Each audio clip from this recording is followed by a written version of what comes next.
பிரியமானவர்களே, ஆண்டவராக இயேசு கிறிஸ்துவின் நாமத்தினாலே உங்கள் யாவரையும் நான் அன்போடு கூட வாழ்த்துகிறேன். எல்லாரும் சந்தோஷமா இருக்கிறீங்களா?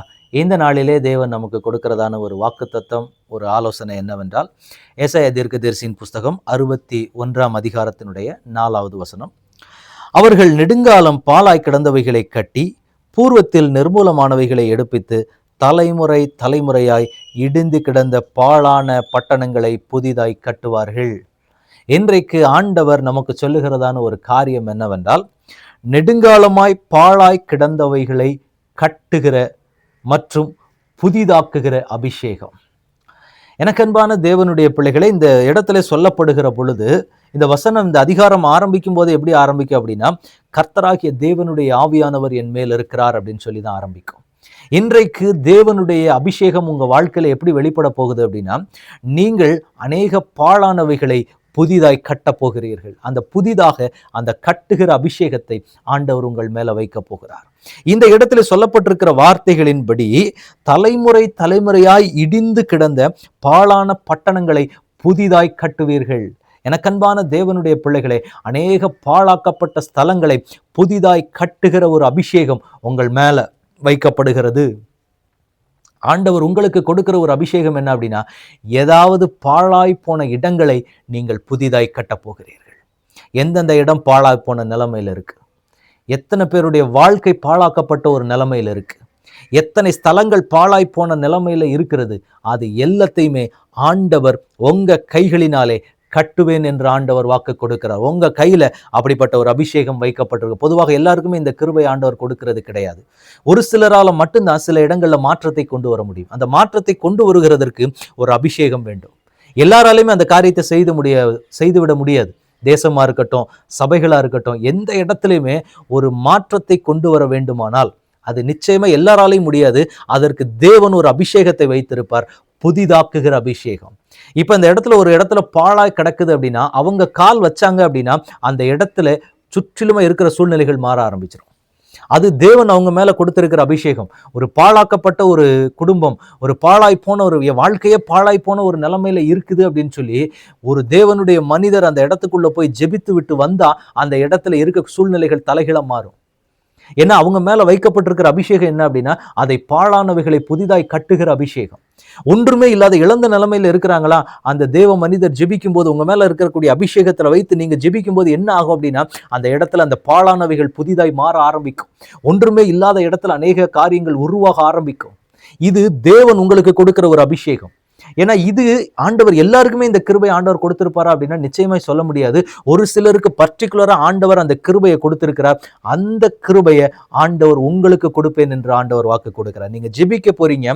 அந்த ஜெபிக்கும் பொழுது உங்களுடைய கால் படுகிற இடம் எல்லாமே, எந்தெந்த இடமெல்லாம் பாழாக்கப்பட்டிருக்கிறோ அதெல்லாம் புதிதாக ஆரம்பிக்கும். முடிந்து போன இடங்கள்ல இருக்கக்கூடிய அநேகருடைய வாழ்க்கைக்காக நீங்க ஜெபிச்சீங்கன்னா அந்த இடத்துல ஆண்டவர் அந்த வாழ்க்கையை புதுப்பித்து கட்டுவார். அதே போல நிறைய இடங்கள்ல பாழாக்கப்பட்ட ஸ்தலங்கள், ஒன்றுமே இல்லை, இதுக்கு மேல இது ஒண்ணுமே பண்ண முடியாதுன்னு சொல்லக்கூடிய அநேக காரியங்களை ஆண்டவர் உங்கள் ஜெபத்தின் மூலமாக ஆண்டவர் மாற்றப் போகிறார்.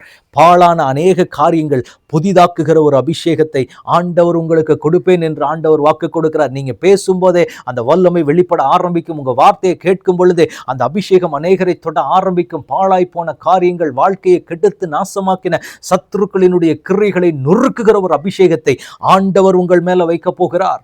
அதை நீங்கள் பெற்றுக்கொண்டு தேசத்தை கலக்கப் போகிறீர்கள். எத்தனை இடங்கள்ல உங்க குடும்பமே ஒருவேளை பாழாய் போன நிலைமையில இருக்க, உங்க வாழ்க்கை பாழாய் போன நிலைமையில இருக்கு அப்படின்னா, நீங்க ஜெபிக்கிற பொழுது அந்த வாழ்க்கை புதிதாக கட்டப்படும். அநேக இடங்கள்ல பாழாக்கப்பட்ட ஸ்தலங்கள், பொல்லாத ஆவிகளினுடைய கிரியைகளினால பாழாய் போன அநேகருடைய வாழ்க்கை உங்க ஜெபத்தினால தேவன் கட்ட போகிறார். அநேக பாழாக்கப்பட்ட இடங்களை ஆண்டவர் உங்களை கொண்டு புதுப்பிக்க போகிறார். அநேக ஸ்தலங்களை உங்களை கொண்டு ஆண்டவர் கட்டி அநேக காரியங்களை உங்கள் மூலமாய் தேவன் செய்வேன் என்று ஆண்டவர் இந்த நாளிலே வாக்கு கொடுக்கிறார். எனக்கன்பான தேவனுடைய பிள்ளைகளை, ஆண்டவருடைய அபிஷேகம் உங்க வாழ்க்கையில இப்படிப்பட்ட விதமாக வெளிப்பட போகிறது. புதிதாக கட்டுகிற அபிஷேகம், புதிய மாற்றங்களை கொண்டு வருகிற அபிஷேகம். உங்க இருதயத்துக்குள்ள பல வகையான எண்ணங்கள் இருக்கு. இந்த காரியங்கள் இப்படி இப்படி மாறிட்டா நல்லா இருக்கும், இந்த காரியங்கள் இப்படி இப்படி எல்லாம் சூழ்நிலைகள் மாறினா நல்லா இருக்கும் அப்படின்னு சொல்லி உங்க இருதயத்துக்குள்ள சில எண்ணங்கள் போய்கொண்டு இருக்கிறதே, இது உங்களுடைய மாம்சத்திலிருந்து வருகிற சிந்தனை அல்ல. இது தேவன் உங்களுக்கு கொடுத்திருக்கிற அபிஷேகத்தினுடைய விளைவு. ஏன்னா நீங்க ஜெபிக்க ஆரம்பிக்க போறீங்க. அநேக இடங்களுக்குள்ள கர்த்தர் மாற்றத்தை கொண்டு வரப்போகிறார். அநேக சபைகளுக்குள்ள மாற்றம் வரப்போகிறது. அநேக குடும்பங்களுக்குள்ள மாற்றங்கள் வரப்போகிறது.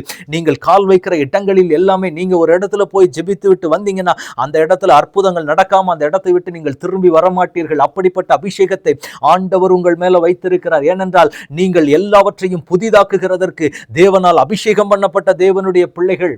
அநேகர் பார்த்தீங்கன்னா பழைய காரியங்கள் பழையதுன்னு சொல்லி கொண்டு இருக்கக்கூடிய இடங்கள்ல நீங்கள் கால் வைக்கிற பொழுது அவைகள் புதிதாய் மாற ஆரம்பிக்கும். அந்த இடத்துல எதிர்பாராத அளவுக்கு அநேக விதமான மாற்றங்கள் வர ஆரம்பிக்கும். அப்படிப்பட்ட ஒரு அபிஷேகத்தை தான் ஆண்டவர் இந்த நாளிலே உங்களுக்குள்ளாக வைத்திருக்கிறார். உங்களுக்கு ஆண்டவர் அதை கொடுக்க போகிறார். சில நாட்கள் உங்களுக்கு அது தெரியாம இருந்திருக்கலாம்.